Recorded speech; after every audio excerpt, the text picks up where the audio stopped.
दयावती दयाबाई। दयाबाई नाम की एक देवी भगवान श्री कृष्ण की बड़ी भक्ता थी। इनका मन हर समय श्री कृष्णचंद्र के चरणार वृंदों में लगा रहता था।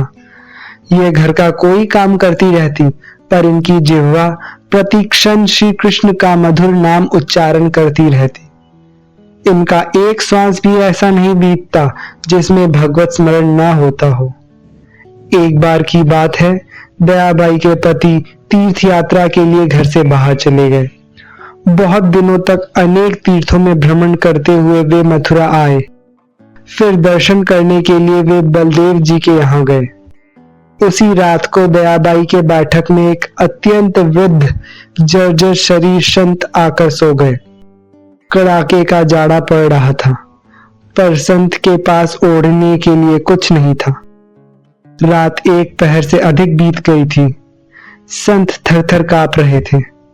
उनका शरीर काला पड़ता जा रहा था।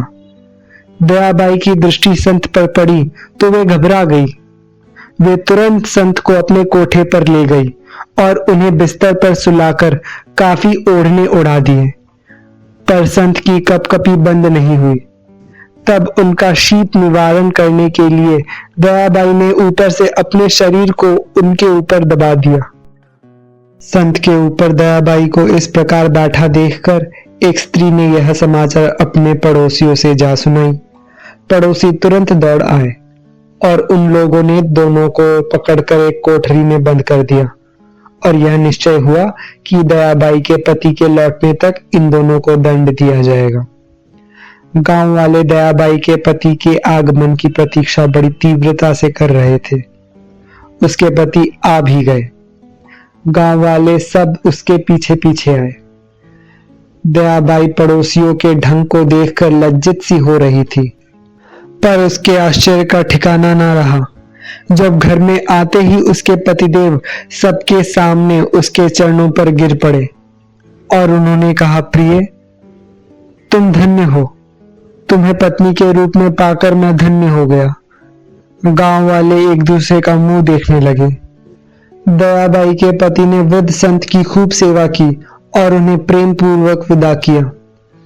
पत्नी के आग्रह करने पर दयाबाई के पति ने बताया, जिस दिन मैं श्री बलदेव जी का दर्शन करके रात में सो रहा था, उसी रात को स्वप्न में मैंने देखा अनंत सौंदर्य सागर भक्त वत्सल श्री बलदेव जी मेरे सामने खड़े हैं। मुस्कुराते हुए उन्होंने मुझसे कहा कि तुम तुरंत ही घर चले जाओ। तुम्हारी स्त्री परम सती है।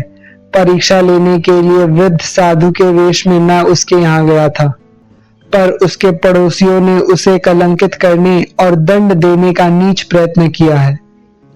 आंखें खुलने पर श्री बलदेव जी के चरणों में प्रणाम कर मैं भागता हुआ सीधे यहाँ आया हूँ। देखा तो स्वप्न की बात सर्वथा सत्य है। सचमुच तुम्हें पाकर आज मैं अपने आप को भाग्यशाली मानता हूँ।